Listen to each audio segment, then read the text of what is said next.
Hola, muy buenas noches. Les damos la bienvenida a Perspectivas Históricas, un espacio para la reflexión y el análisis de temáticas actuales, pero desde la perspectiva histórica. La noche de hoy abordaremos, o más bien seguiremos abordando, el tema del Consejo Mexicano 500 años de resistencia indígena, negra y popular.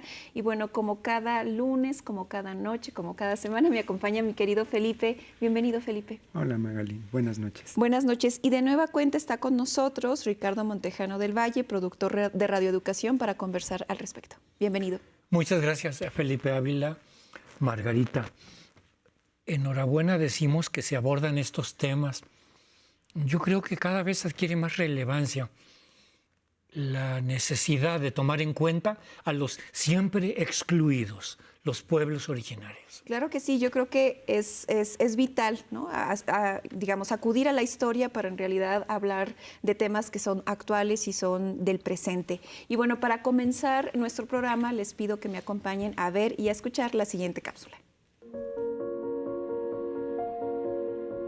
Durante mucho tiempo, la historia oral ha sido relegada por la investigación histórica. La mayoría de quienes se dedican a esta disciplina han privilegiado el uso de fuentes escritas, documentos, cartas, planes políticos, memoriales o bien, para las culturas más antiguas, han estudiado monumentos, sitios arqueológicos, objetos e instrumentos. Sin embargo, esto ha dejado de lado el estudio y la comprensión de una gran parte de la historia de la humanidad y sobre todo la historia de las clases llamadas subalternas, los sectores dominados, oprimidos, cuya cultura, saberes, sentimientos y aspiraciones se expresan oralmente y casi nunca han quedado por escrito. La mayor parte de los documentos históricos que conocemos han sido elaborados por individuos pertenecientes a las clases dominantes en las diferentes épocas y sociedades. Con el avance de la ciencia y la tecnología, desde hace más de medio siglo, ha sido posible hacer historia oral, entrevistando, grabando y filmando a individuos y grupos sociales, cuyos testimonios pueden ser escuchados y vistos por todos quienes se interesen por conocer esa historia, antes inaccesible.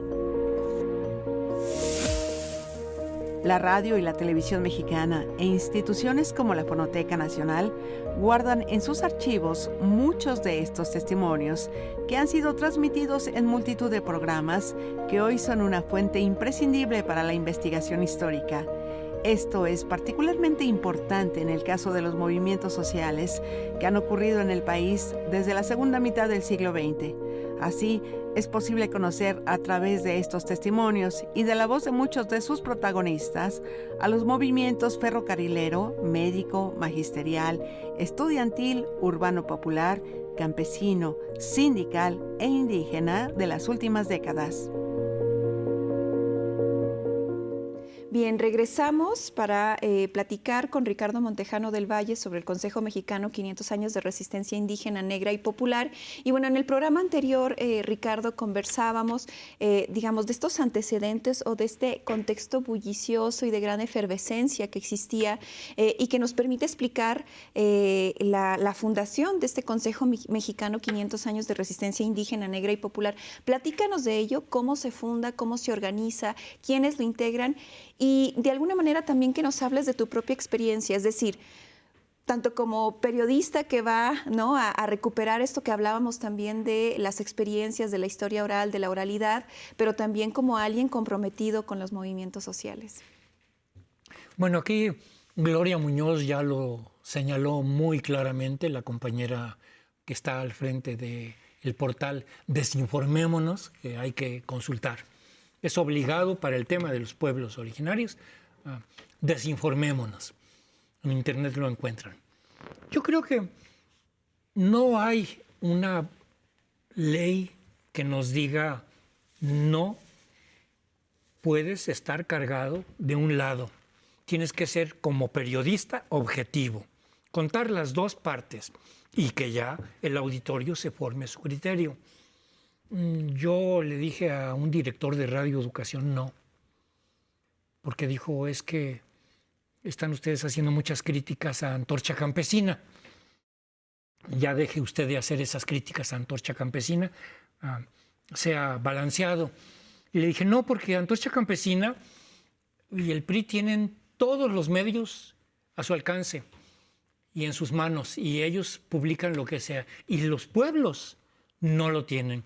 Los pueblos agredidos, los que están poniendo los muertos, dígale usted que dejen de matar campesinos, le dije yo a Murillo Cruz, el director de aquel entonces.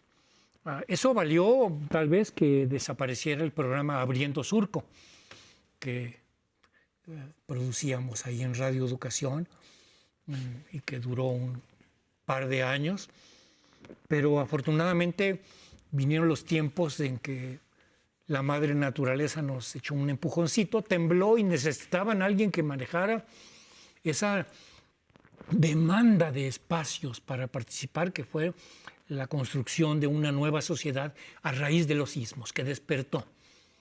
En México, antes de los sismos, te podías quedar tirado en el piso, tal vez estabas muerto, tal vez estabas borracho, pero nadie te pelaba. Después de los sismos, no. ¿Qué le pasa, señor? Aquí hay un señor que está malo. ¿Qué? ¿Estará borracho? Pues hay que ver. Y ya hubo un involucramiento.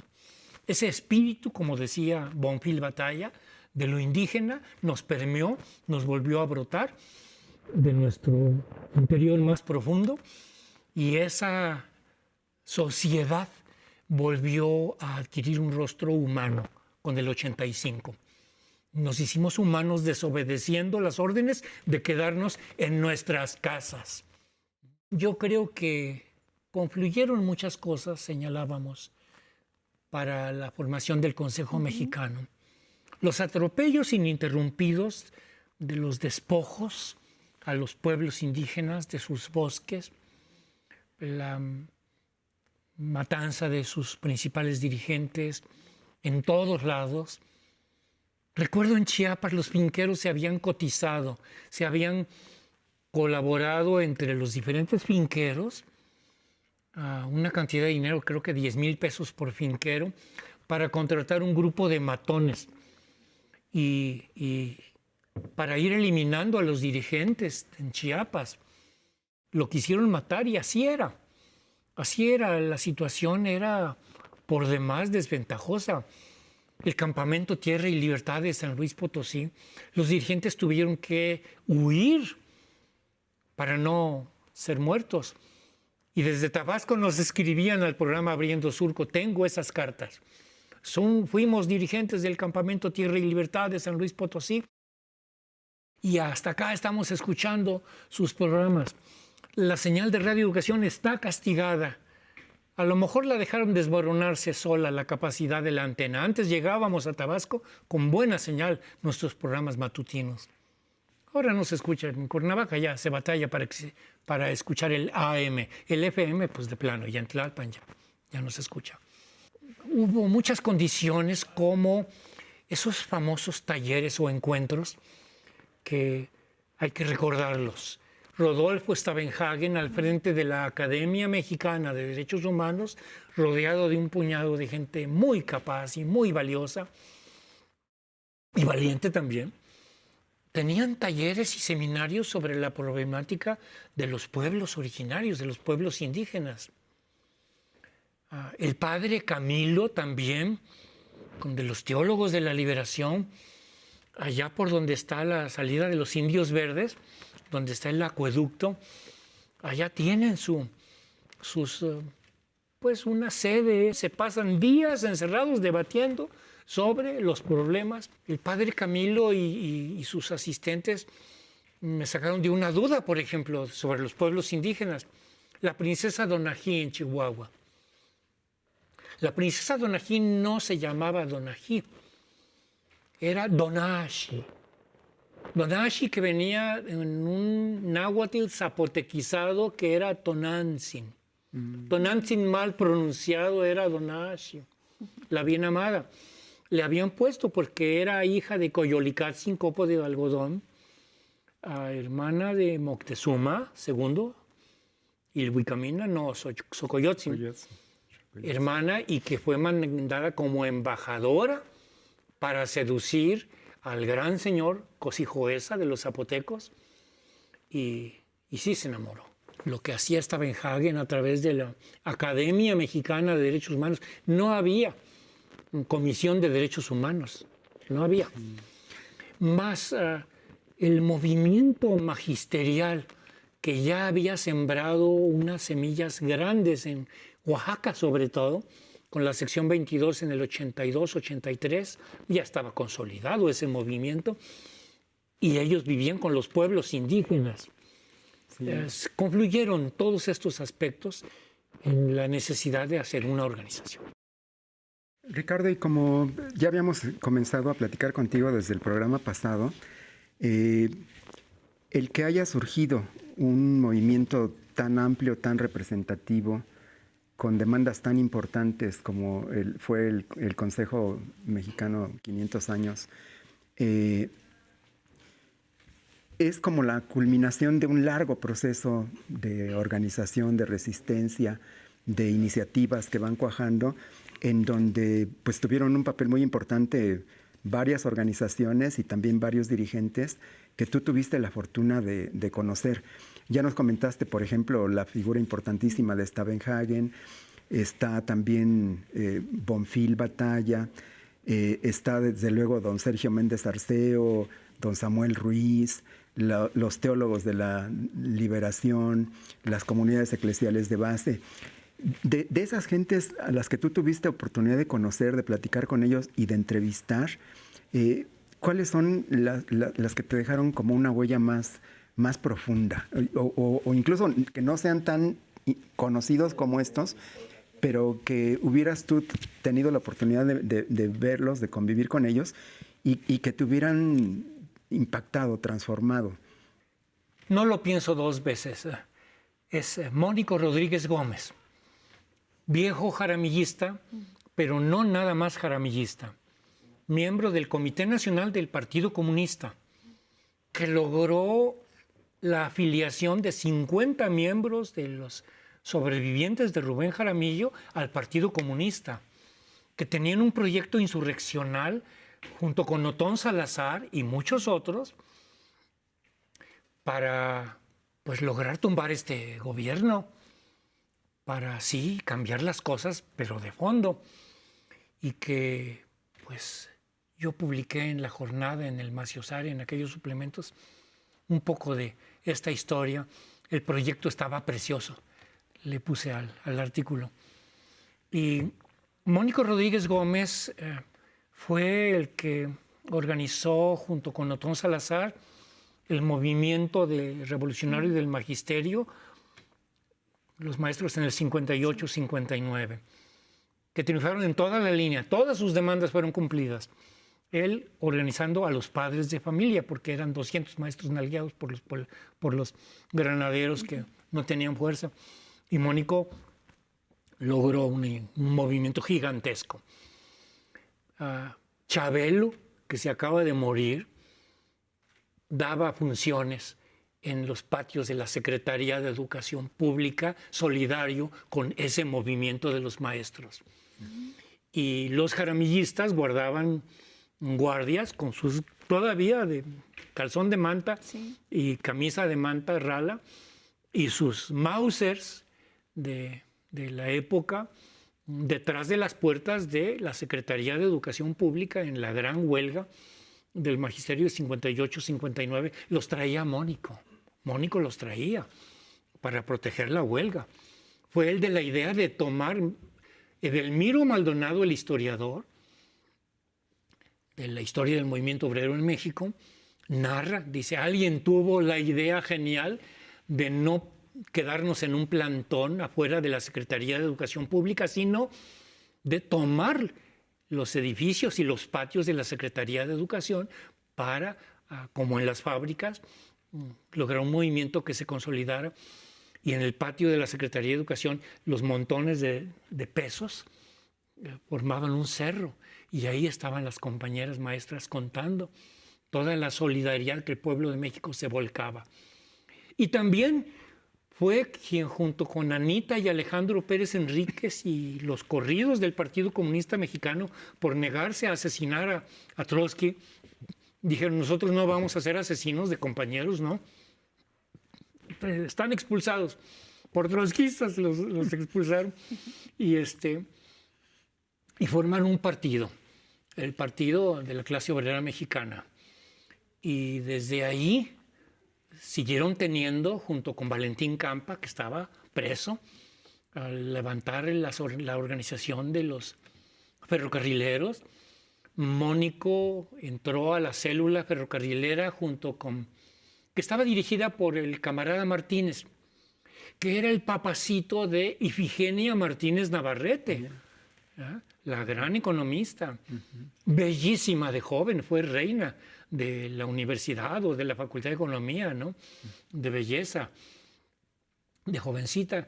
Y ahí con el camarada Martínez recibió Mónico Rodríguez una lista de 60 miembros o simpatizantes del Partido Comunista en el ferrocarril y los visitó uno a uno y levantaron un gran movimiento al cual llegó a sumarse Demetrio Vallejo, que se convirtió en el líder indiscutible, y la historia ya es más conocida a partir de entonces. Pero ya habían tomado el local del Sindicato Nacional Ferrocarrilero. Mónico Rodríguez Gómez conocía lo que era el zapatismo con sus raíces indígenas. Y en 1983 a mí me dijo: no le andes buscando tanto. El eslabón más débil de la cadena de dominación imperialista sobre México son los pueblos indígenas. Por ahí viene el proceso de liberación y a la historia nos vamos, mijo. Wow. Y tuvo razón.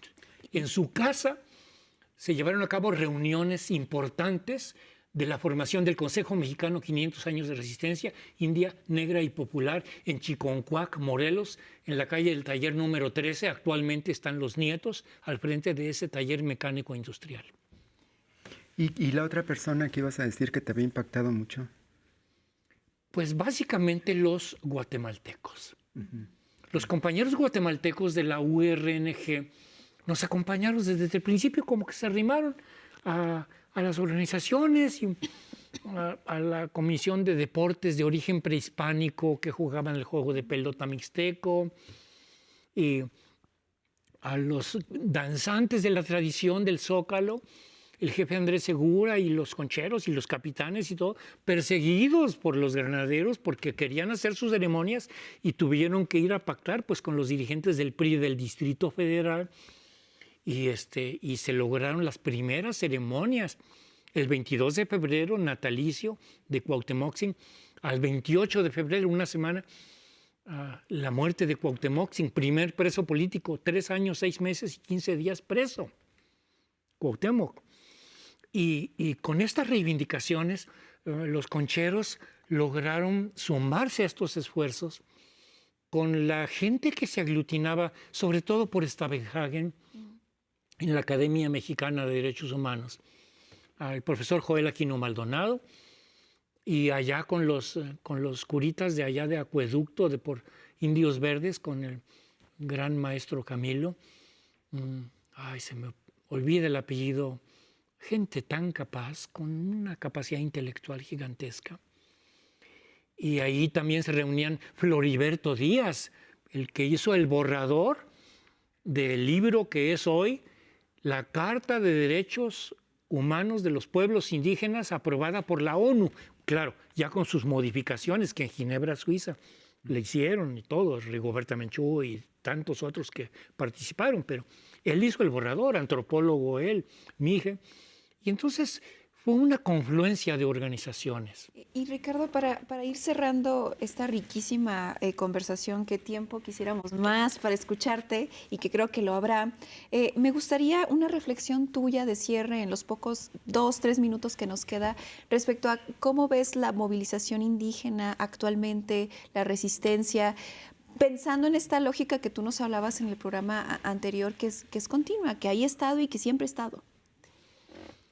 Bueno, en el Consejo Mexicano 500 años de resistencia recibimos la visita de Luis Maldonado, filósofo, autor y artífice con otros, con Luis Macas del Ecuador, cómo lograron construir en 10 años una organización a nivel nacional que ha cambiado ya muchos presidentes en el Ecuador. Ellos tienen selva, tienen altiplano, tienen costa y todas las organizaciones ecuatorianas de muchas etnias diferentes lograron conjuntarlas y nos traían esas enseñanzas. Igual los de la URNG nos decían, trabajen la identidad, las nuevas fechas, las nuevas ceremonias. Tienen que trabajar la identidad indígena de manera que sea un orgullo ser indígenas y no una vergüenza. Que se hable a los 4 vientos el náhuatl, Mexica Tiahui, adelante, mexicano, se convirtió en el grito. Efrén Capiz, que decía, somos indios, y decía, como indios nos conquistaron, como indios nos vamos a liberar. Y así se construyó un movimiento que ya no ha tenido marcha atrás. Después del año cero, que fue en 1993, que Mayolo Olivera, el primer coordinador nacional del Consejo Mexicano 500 años, zapoteco de San Francisco Cajonas, dijo, es el año cero de la liberación, ya no de resistencia, año cero de la liberación, y que van levantándose en armas los zapatistas. El 1 de enero del 94, año 1 de la liberación, decía, no manches, si le pegamos, decía Mayolo Olivera, un gran compañero con una capacidad de reflexión. Te agradecemos muchísimo, Híjole. Ricardo, por esta conversación tan rica, tan nutrida. Te esperamos en otro momento en Perspectivas Históricas, y a ustedes les agradecemos su compañía y los esperamos el próximo lunes en Perspectivas Históricas. Muchas Buenas gracias, noches. Felipe. Muchas gracias, Margarita. Sí.